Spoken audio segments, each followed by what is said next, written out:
Growing up ostracized because of the color of his skin in a segregated Missouri farm town, David Steward watched his first company collapse into bankruptcy and saw everything he had get taken away. Yet he now owns a $20 billion fortune, has built massive networks for the United States military, and is the richest black man in America. And this is the tragic story of how it happened. Early difficulties and racial segregation. His father couldn't get a decent job because of his skin, and his mother's parents had to flee their hometown just so she could finish school. And on July 2, 1951, David Lloyd Steward was born right into that system. Back in the 50s, no one in Clinton, Missouri gave a black child much of a future. Yet that same town would one day produce the richest black man in America. But before that, the already bad situation would only get a lot worse, as his parents decided to leave Chicago and settle permanently in Clinton, the same small Missouri town where his mother Dorothy had grown up.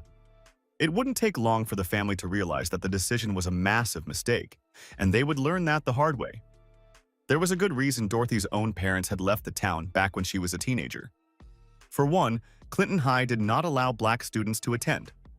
Life at home wasn't helping either, as the Stewards lived in a small house on the edge of town with no indoor plumbing and no heating. They raised cows and pigs, churned their own butter, and grew vegetables in a garden where all the children were expected to tend. On top of that, David was the fifth of 8 children in the family, and his father Harold worked whatever job he could find. Harold Steward was a mechanic, a trash collector, a janitor, a hunter, and a bartender at different points in his life because racial segregation limited what work was available. Yet that was just the start of many troubles. David remembered sitting in the balcony of the local movie theater because the ground floor was for white families only. He remembered being turned away from the public swimming pool. He remembered separate schools, separate sections, and the quiet but constant message that certain spaces were simply not meant for him. When he started first grade, he was the first black child to attend Clinton's newly integrated elementary school. And when he reached high school, he was the only black male in his graduating class. Yet there still seemed to be hope on the horizon. One thing he had going for him was that he was also a gifted athlete. At over 6 feet tall, he played basketball with enough skill to walk on at Central Missouri State University in Warrensburg and earn a generous and full scholarship. At that age of massive segregation, that scholarship was the only assured way he could get into college, but also because his family had very little money. A few years later, he successfully graduated in 1973 with a degree in business administration, becoming the first male in his family to earn a college degree. After that, he needed to get a job, and from graduation, he hitchhiked to St. Louis to stay with an older sister while he applied. He worked as a substitute teacher to cover his expenses while waiting to hear back from companies. During that time, he became a short-term executive with the Boy Scouts of America. Then in 1974, he was able to land a position at Wagner Electric Corp. It seemed like a start. But barely a year later, the unexpected happened. Wagner went out of business and David was back to looking for a job, and what he found right after this would change everything. The winning salesman.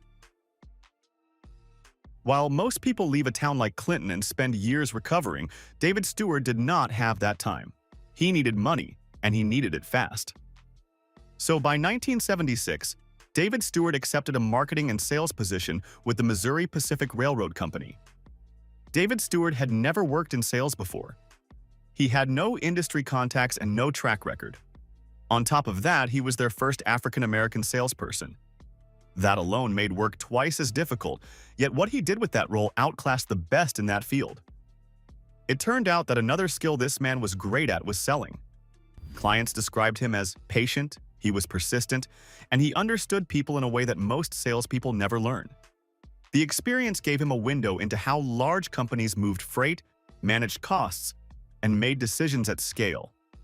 And by 1979, he left Missouri Pacific and joined Federal Express, which at the time was still a relatively young company at the time and growing fast.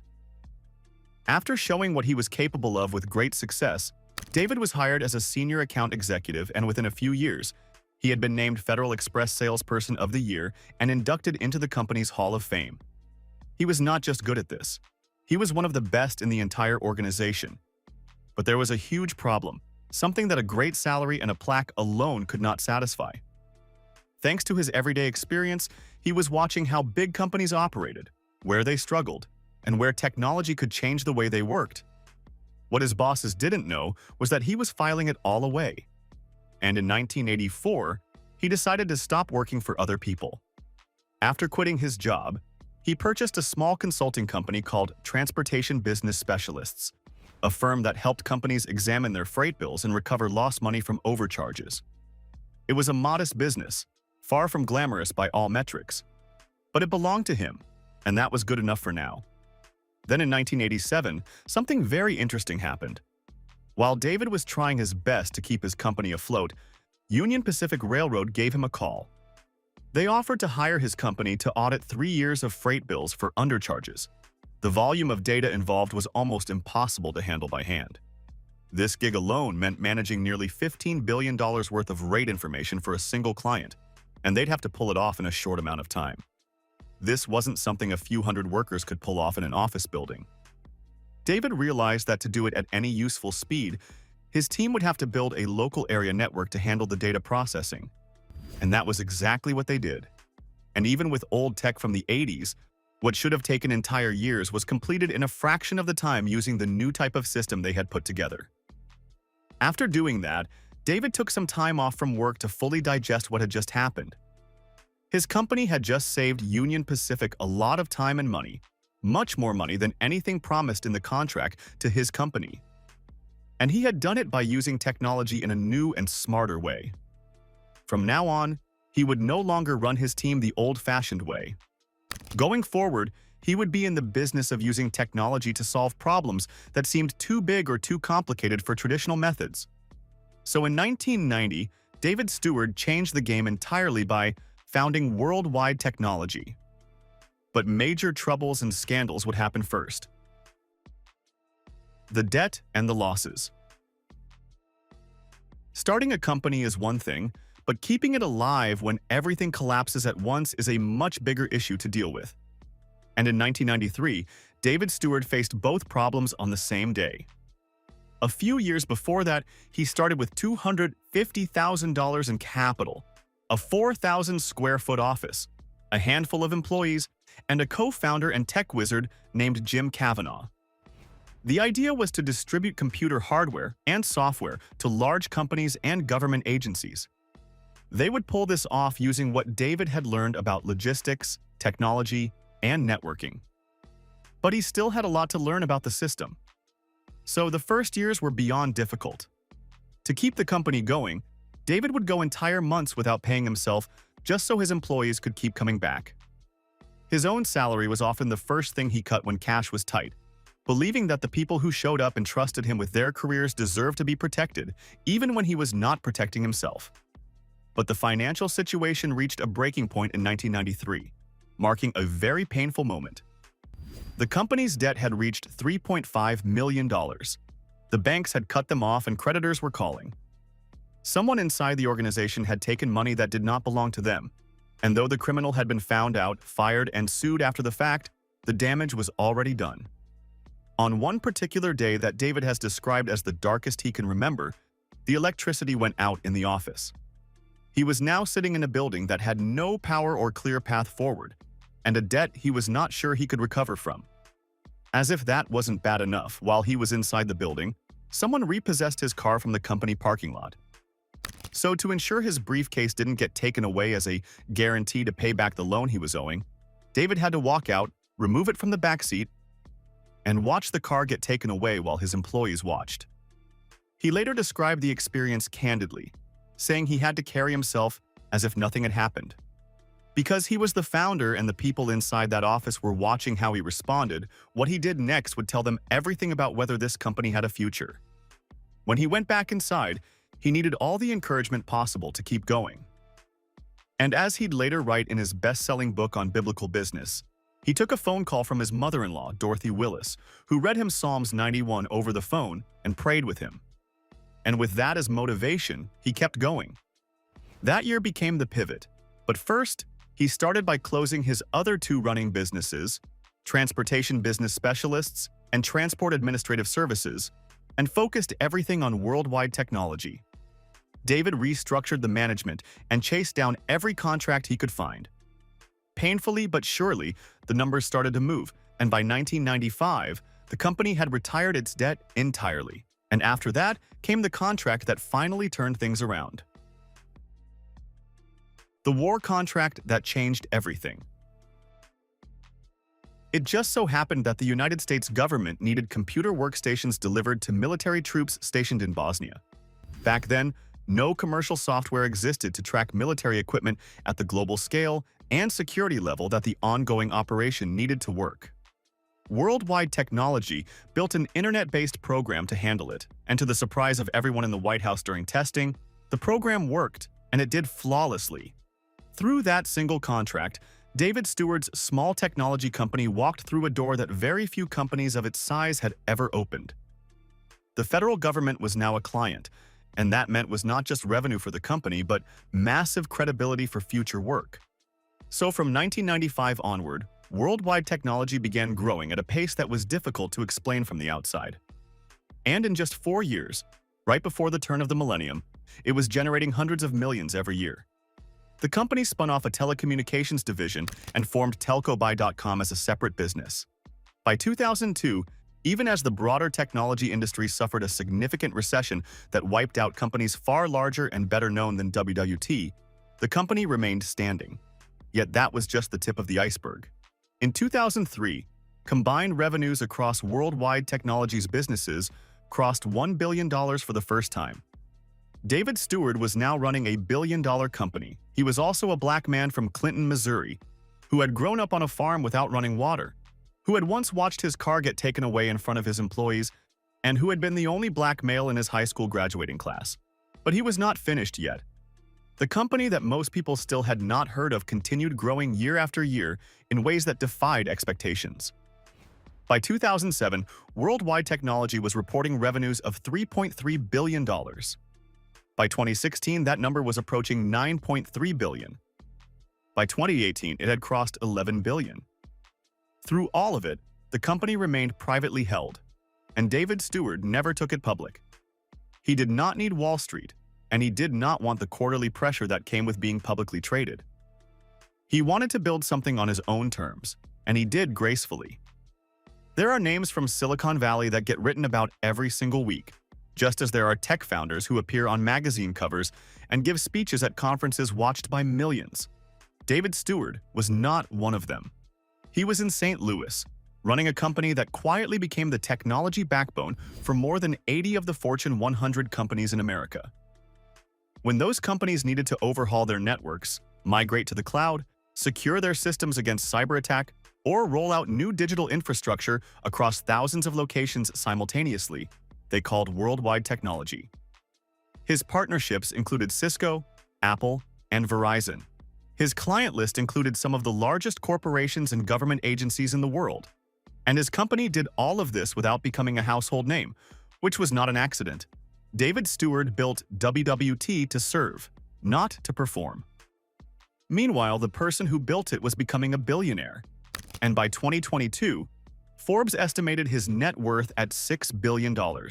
In 2023, that rose to $7.6 billion. In 2024, it reached almost $12 billion, making him the richest black person in America. Yet one man was smart enough to almost beat him at his own game. The man who saved African American banking. Just like David Steward, this top man was a man who also started and struggled with nothing, but studied his way to Harvard and grew his assets into a $700 million empire. Born in Kansas City, Missouri in 1957, Kevin Cohey was off to a rough start from the very get-go. His mother passed away when he was little, and he had to be raised by an uncle. Cohey's early life was marked by intense loss and hardship, yet it was the start of one of the most remarkable financial success stories in American history. Now, unlike David, this is where his story gets more interesting. Kevin Cohey put himself through the University of Wisconsin, where he got good enough to play varsity football for 4 years while earning his degree. Then he went back and earned his MBA before walking into Harvard Law School and graduating in 1985. After that, he went straight to work as an investment banker at Salomon Brothers. It was one of the most powerful banks on Wall Street at the time.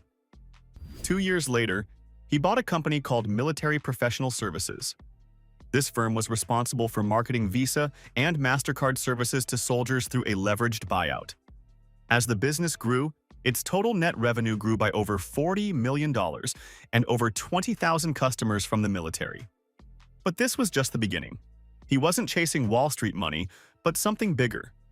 Most African-American families and businesses in the 70s and 80s still struggled to get loans and open accounts like every other person due to social segregation. He wanted to fix this by building a world-class bank that would give all the financial services mostly denied to his people at the time. But to do that, he needed to start small. So in 1995, he and his wife Terry bought a majority of the Boston Bank of Commerce for $1 million. To save the sinking ship, Cohee was named chairman and CEO in 1996 and immediately got to work. He went on to buy the People's National Bank of Commerce in 1999 before buying Founders National Bank in a stock swap of $10 million in 2001. What followed was Family Savings Bank shortly after for $12 million, and in 1996, he unified all four banks under one name, One United Bank. And just like that, America's largest black-owned bank was born. From 1997 up until today, One United's assets have grown by over 11 times from $56 million to $650 million. One United won the U.S. Department of the Treasury's Enterprise Award for Community Development over 10 times. It was the highest award given by the U.S. government for serving local communities long ignored by traditional banks. Then in 2016, at the peak of nationwide protests against police brutality, Cohee created and led a movement that moved tens of millions of dollars to African-American banks in economic protest. It was a move that quickly caught the attention of the U.S. government, leading the bank to be named Best in Business by Inc. magazine later on in 2024. Yet, the next person blows his achievements out of the water. The unknown Meta visionary. We now continue with the widely unknown person whose unique ideas grew Mark Zuckerberg's Meta from the industry's laughingstock into a trillion-dollar empire despite the company's many struggles and failed promises. Born as the son of Nigerian immigrants and now holding over a dozen patents tied directly to Meta's biggest profits, meet Archibong. Raised in North Carolina with many talents up his sleeve, he captained the varsity basketball team at Yale while double majoring in electrical engineering and computer science at 18. And as we'll see, this was only the beginning, as right in after, he got his MBA at Stanford, where he served as class president before going off to join Meta in November 2010. But it was within his first year at the company that something remarkable began to take shape. Archibong's rare ability to see both the technical and business sides of every decision made him stand out immediately. And for the next decade, Archibong would be the man working directly with Mark Zuckerberg. He was the person called first when urgent ideas were needed for all major projects at the company. Almost every profitable partnership and platform decision made at Facebook ran through him, so it wasn't long before Zuckerberg promoted him to Vice President of Product Partnerships. His first target at the company was the developer ecosystem, where he became Zuckerberg's point man for any company that wanted to use Facebook. Thanks to his strategic choices, these companies and their integrations became the financial backbone of the platform, accounting for over 98% of the platform's revenue. He led several of Facebook's major media-related partnerships, including holding talks with the biggest names in the entertainment industry on special permissions to use their music for the platform. Thanks to this idea, leading content creators on Facebook were able to use copyrighted music for free, almost a decade before that became the controlled norm on today's Instagram Reels and YouTube Shorts. Somehow, he figured out a way for artists and record labels to earn more by allowing creators to use their music while increasing Facebook's ad and music revenue. Thanks to Archibong's strategy, total profits for Meta increased from $4 billion in 2012 to over $70 billion in 2019, but it doesn't stop there. Under his leadership, Facebook Messenger was transformed from a basic chat feature into a full commercial platform built to compete against the far more successful WhatsApp. As the head of that division, he engineered Messenger's expansion, growing it from a few hundred curious beta testers to over 1 billion active users. Archie Bong's idea was simple. Messenger has billions using it, so advertisers would pay millions to give glimpses of new products, bringing more revenue to Zuckerberg's company. When the Cambridge Analytica scandal broke back in 2018, threatening to collapse Facebook's entire developer trust model and billions in platform-dependent revenue, he was the one Zuckerberg called to stabilize the relationship between the platform and thousands of third-party developers. He protected the company from what analysts estimated could have been well over $5 billion in lost revenue. These exploits soon caught the attention of Capital One, one of the 10 largest banks in the United States managing hundreds of billions in assets and tens of millions of customer accounts. Recognizing the value of his judgment on technology and financial infrastructure, the bank brought him onto its board of directors in March 2021 to help shape its biggest strategic decisions. Today, he holds more than a dozen technical patents related to Meta's core infrastructure. Though his name isn't widely known or recognized as the man who shaped Zuckerberg's empire for almost a decade, the depth of his influence and the scale of what he helped build tell the full story. There are many more finance geniuses out there from within the Black community, but we'd love to hear about them from you in the comments below. Was David right to run his empire without going public? Feel free to share your opinions down in the comments. Don't forget to like, share, and subscribe to Black Status for more videos like this. Now click on the video shown on your screen. You will enjoy it. Until next time, take care.